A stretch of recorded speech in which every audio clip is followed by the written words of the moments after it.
essa grande organização que eu concordo que é necessária e está cada vez mais avançada em termos de tempo pela frente, né? Ao mesmo tempo, os autores nos últimos anos, eles têm sido convocados, vamos dizer assim, a escrever uma determinada quantidade de capítulos bastante elevada antes de mesmo estar gravando a novela.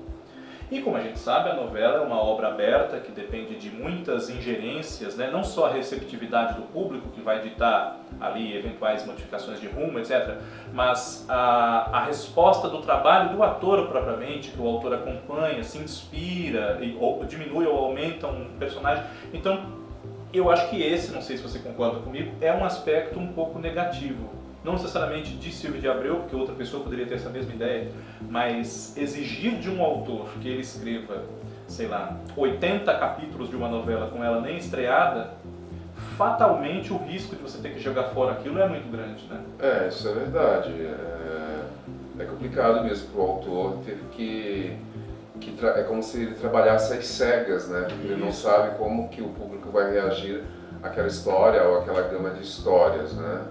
É complicado mesmo. Agora imagina a Cristiane Friedman, que está com novelas todas escritas, né? Já sendo exibidas, mas já totalmente prontas. A Topíssima estreou pronta já, totalmente escrita. A Gisele foi a mesma coisa. Escreveu no escuro sem saber quem ia fazer. Sem saber exatamente. Uma novela que está há um tempo já pronta. Então é realmente complicado, porque aí você não tem a resposta imediata do público, né? Não tem o calor do momento para poder trabalhar o que precisa ser trabalhado. Isso queima um pouco da magia do trabalho do autor de novela, porque goste ele daquela estiva diária ou não, né? Ele às vezes tem um apreço maior ou menor pela história que ele está contando, mas é claro que a resposta do público com a novela no ar e do trabalho do ator vai contribuir, vai influir, né? A novela não é um texto teatral ou um romance que você escreve inteiro e entrega para apreciação do público, né? Assim como é temerário gravar tudo antes, também é temerário escrever muito ou tudo antes, né? Embora a Topíssima não seja exatamente fracassada em termos de audiência, ela poderia ir ainda melhor se a autora escrevesse, vamos dizer assim, em circunstâncias normais, né? Agora, no tocante a essa renovação de autores, que é inegável que tenha ocorrido na gestão do Silvio de Abreu de, vamos dizer, 5 anos para cá, né? Que esse é o 5º ano que ele está no cargo. Você acha que o autor, para ser alçado à categoria de titular, faz diferença quanto tempo ele tenha como colaborador ou como coautor ou não? Eu pergunto isso por quê? Porque nós temos casos tanto de colaboradores e coautores de muito tempo, que foram, enfim, titulares, caso, vamos dizer, da Maria Helena Nascimento, Rock Story, que foi muito bem, né? E de autores que não escreveram tanto assim, que é o caso da própria Manuela Dias, que vem com Amor de Mãe, é o caso da Teresa Falcão com o Alessandro Marçom, né, que eles fizeram Novo Mundo, escreveram bastante, porém, ao mesmo tempo, diante da Maria Helena e de outras pessoas, menos, né, pouco. Então, você acha que deveria existir um critério de tempo de carreira para você alçar uma pessoa a autor titular, ou é mais de acordo com as propostas que eles apresentam e que podem, que a emissora se seduz para tornar aquilo real e produzir? Eu acho que tudo isso é relativo. Eu não posso falar com conhecimento de causa porque eu não escrevo novela, eu não sou colaborador, eu não trabalho com isso, entendeu? Mas o que eu sinto e que eu tenho ouvido e visto é que isso é muito relativo, porque as pessoas incorrem no erro, por exemplo, de imaginar que todo colaborador tem a pretensão de ser um autor principal, e não ou todo colaborador tem a capacidade, ou qualquer colaborador, experiente ou não, tem a capacidade de ser um autor principal. Ser autor principal é diferente de ser colaborador, porque o colaborador ele apenas escreve, o autor principal ele administra uma novela praticamente, o texto de uma novela. Ele tem que ter aptidões muito maiores do que apenas um escritor, entendeu? Então, isso eu ouvi uma vez de alguém, eu não lembro exatamente de quem, e eu gostaria de lembrar para dar o crédito, mas a pessoa falou, não é todo colaborador que serve para ser autor de novela. Porque simplesmente, ele não vai simplesmente sentar e escrever a novela, ele tem tanta coisa para pensar, para administrar, que escrever a novela às vezes até é o de menos, entendeu? Então, esse é um primeiro erro que as pessoas acabam incorrendo, de achar que todo colaborador deseja, almeja ou pode vir a ser um autor principal. Não é o caso. Não é o caso. Outra questão, eu não sei, essa questão da experiência, ela acaba entrando nisso que eu falei também, né? Porque você vê, Sérgio Marques é um nome que está há décadas na televisão, sempre atuando em colaboração de novelas. Já é até um senhor hoje em dia. Sim. E você não vê não é ventilado na mídia nenhuma pretensão dele em apresentar um trabalho principal, talvez ele até tenha, eu estou falando aqui de... Né, sim, claro, não é divulgado. Não é divulgado. Mas assim, por que ele nunca... Ele até foi, né? Acho que Salomé é uma novela que é a assinatura dele, né? Mas assim, ele é um cara que funciona muito bem ali na colaboração ou até administrando um grupo de colaboradores. Ele, Nelson Nadotti, que também é um nome conhecidíssimo desde a década de 70, é um escritor super experiente, também nunca apresentou um trabalho solo, talvez Engraçadinha, com Leopoldo Serrano, era ele?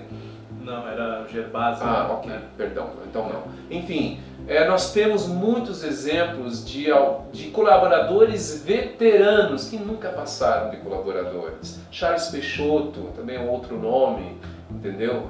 Então isso realmente é muito relativo. Eu acho que tem muito mais a ver com a proposta que você faz de uma novela solo sua, do que exatamente com o tempo de casa. Sim. Tá? É claro que nós temos os exemplos aí que devem ser ditos, Elizabeth Jean, que começou como colaboradora, galgou todos os postos até alcançar a titularidade, né? A própria Glória Pérez, a Glória Pérez é outro tempo, acho que não dá para comparar. Sim. Mas eu acho que depende muito mais da proposta que é feita. Sim. E também tem o caso ao contrário, né? Você não vê divulgadas as intenções do Sérgio Marques, por exemplo. Sérgio Marques apresentou uma sinopse para escrever uma novela como autor titular e tal, não sei o quê. Mas já se viu durante muitos anos a Márcia Prates, né? Totalmente ao contrário. Chegou a estar ali na cara do gol, mas enfim, foi alterado. Então, realmente, isso é interessante porque essa mesma percepção a gente tem quando acompanha comentários e mesmo conversando com amigos, não sei o quê, parece que é automático. Você é colaborador há bastante tempo, então a emissora tem que te dar a chance. Não é assim. Às vezes a pessoa não quer, né? Exato, às vezes a pessoa não quer. Às vezes a pessoa não quer, ela está bem ali. Exatamente. Ela gosta de escrever, criar histórias, exatamente. Tem muito disso, exatamente, tem muito disso. A pessoa que simplesmente ela não quer, ela está confortável com a situação dela. Sim. Entendeu? De ser a colaboradora, de estar por trás. Mesma coisa de você dizer que o autor, a Globo esqueceu tal ator, o ator não aparece mais, a Globo não chama mais, a Globo despreza a carreira. A Globo não valoriza quem construiu a Globo. Gente, às vezes o autor ele não quer mais, simplesmente. Às vezes o cara fala, simplesmente não quer. Vou viver da minha arte, viver na praia. Não, vou pra minha fazenda, eu comprei uma fazenda no Mato Grosso e eu tô feliz lá, entendeu? Não quero mais saber disso. Tem muito disso, entendeu? Muito disso. Mas aí não, parece que a vida das pessoas é determinada pela vontade da emissora. Ou pela vontade do público, né? Pela vontade do público.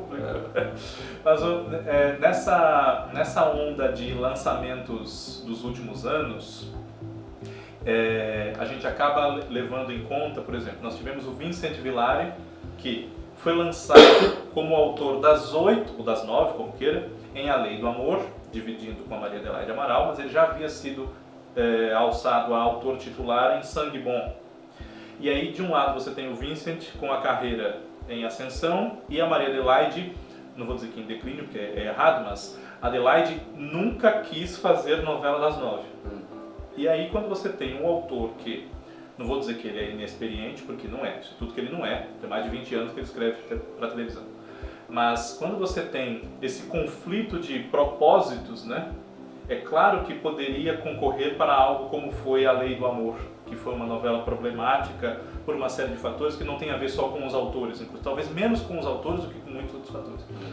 Mas aí eu te pergunto, não só se baseando nessa junção de uma autora muito experiente com um autor que está se construindo na sua carreira, que foi o caso de Maria Adelaide Vincent, você acha que os autores experientes deveriam ou poderiam levar a cabo trabalhos assim, vamos dizer, num regime de parceria, de passar bastão, de vamos pensar no futuro do gênero, ou não? O ideal é que realmente a Manuela faça a novela dela, dê a cara a tapa, a Teresa e o Alessandro sozinhos ou em dupla. Inclusive não é assim que funciona, né? Porque a Manuela mesmo ela vai ter a supervisão do Ricardo Linhares. A figura supervisora ainda é importante, justamente por tudo isso que você falou, entendeu?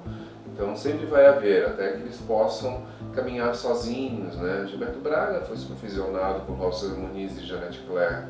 Então eu acho que é importante que a Lombardi por Silvio de Abreu, pelo Lauro mesmo já tendo feito a novela. Exato, então essa figura sempre vai ter, e eu acho muito importante também essa questão de passar o bastão, né? Mas eu queria chamar a atenção um outro fator com essa questão de colaboradores. Eu acho muito interessante, né, que o Silvio de Abreu ele se vangloria de ter lançado tantos novos nomes, né? Não sei quantos, mais de 15. Tá nessa casa aí, de mais de 10, já quase 20, 10, 15. Exato, nomes novos de autores titulares. Isso. Aí você fica pensando, tá, mas quando é que Cláudia Souto vai apresentar uma nova novela? Quando é que estreia a nova novela de Maria Helena Nascimento? Quando é que estreia a nova novela de Marçom e Teresa Falcão? Ou seja, são tantos nomes, mas o que eles fazem quando eles não estão escrevendo novela porque os outros 15 estão numa fila? Essa quantidade de pessoas novas, elas entram automaticamente numa fila de autores e de produções, entendeu? Então, porque eu penso nisso porque antigamente, quando eram só, sei lá, quatro autores no horário nobre, a gente sabia exatamente a ordem, né? Então a gente sabia exatamente quando ia ter uma nova novela de Aguinaldo Silva, ou de Glória Pérez, ou de Manuel Carlos, ou de Gilberto Braga, ou de Benedito Rui Barbosa. Hoje em dia não tem mais isso. Primeiro porque esses autores medalhões eles estão aos poucos saindo, né? E segundo porque são tantos nomes novos que são lançados que você fica pensando, tá, mas e agora? Vai continuar, mas quantos trabalhos vão ter? Felipe Miguel, cadê? Entendeu? Felipe Miguel, a Isabel tá aí, cadê o Felipe? Né? Isso. E tem outra coisa também que essa renovação, ela tem que ser feita não só pensando nesse aspecto, mas também pensando em o momento realmente, tudo bem, nós temos o aspecto de a pessoa querer, ok, a pessoa quer, apresentou um trabalho, gostamos, vamos fazer. Aí você lança. O momento ideal de lançar essa pessoa como autora titular na cova dos leões, assim, tem que ser muito bem pensado, porque senão, por exemplo, nós temos 2 trabalhos elogiados de prestígio, talvez um mais do que o outro, que foi o Justiça, né? O outro foi Obrigações Perigosas, mas aí você coloca a Manuela Dias numa sinuca de bico de ser lançada como autora direto de 9 horas, embora tenha feito esses trabalhos muito prestigiados e não seja novata em novela em si, porque ela já tinha sido colaboradora. Será que, claro que depende da história, mas será que antes de você ser autor das 9, é necessário, na sua visão, fazer uma novela, já como titular que seja, mas em outros horários, ou você pode ser jogado às 9 e seja o que Deus quiser? Glória Pérez e Aguinaldo Silva foram jogados às 9. E foi o que Deus quiser. Carlos Lombardi foi jogado às 7. Eu acho que é natural isso. Eu acho que a tua escrita ou a trama que você quer contar, ela tem um peso, entendeu? Que basta ser analisado para qual faixa etária cabe aquilo. Ou um peso ou um próprio estilo, né? Sim. Um estilo de comédia, um estilo mais leve, cabe muito bem às 7, não cabe muito bem, não cabe às 8, às 9 no caso. Então, eu acho que não é bem assim. Eu acho que cada um tem um estilo E cada estilo tem que obedecer à faixa etária para qual ela pode ser indicada, Sim. ou apropriada, para qual ela é apropriada, entendeu? Sim. Então eu acho que, de repente, o que a sinopse que a Manuela Dias apresentou para a Globo, ela não é apropriada para o horário das 6 nem para o horário das 7, ela é de fato apropriada para o horário das 9. Né? Sim. Ou o que a Thelma e a Duca apresentaram para as 9? Para as 9 realmente não servia para as 9. Foi baixada para foi para 6, para 6. E o que a gente viu era uma novela das 6 mesmo. 6 mesmo, né? Eu pergunto porque essa foi uma dúvida, vamos dizer assim, que surgiu em muitas conversas que as pessoas tiveram comigo e tal, que era perguntando o que eu pensava a esse respeito. Mas será que a Maria Helena Nascimento, por exemplo, ela vai escrever, saiu uma notícia que ela vai fazer a novela das 9, né? E aí entra essa coisa que o Dilson disse. Tá, mas quando vai ser a novela da Maria Helena Nascimento? Às 9. Ela fez uma às 7, aí entrou para a fila das 9, não vai mais fazer às 7, como é que é isso? São muitos autores, né? E essa fila acaba sendo uma coisa que a gente perde de vista. Então, Maria Helena Nascimento, uma escritora experiente, vai fazer uma novela das 9, tal, que ela fez uma das 7 antes. Aí, Manuela Dias vai fazer direto uma novela das 9. Claro que a adequação da história, ela é o que deve rezar essa escolha de horário, sem dúvida. Mas o que as pessoas... aí a gente volta naquela coisa de expectativa do público, né? As pessoas esperam que você se alfabetize antes no negócio, não, acho que não é assim como que titular, funciona. e não é assim que funciona. Não é assim que funciona. Né? E outra coisa também é você achar que às 9 o prestígio é muito maior. É maior o prestígio? Claro que é maior o prestígio. Mas é como a Maria Adelaide falou, eu não quero escrever novela para as 9. Eu não quero. O Alcides Nogueira, não quero escrever novela para as 9. O Não Walter interessa. Negrão também, não Walter quero. Negrão, não quero, É. entendeu? É. Então tem muito isso também. A pessoa simplesmente não quer, porque a responsabilidade é muito maior. Eu tenho certeza que a Maria Adelaide Amaral ficou traumatizada com a Lei do Amor. Sem dúvida. Do pouco que eu conheço ela, com certeza ela ficou coitada. Sem dúvida. Eu não tinha pena dela. Não. E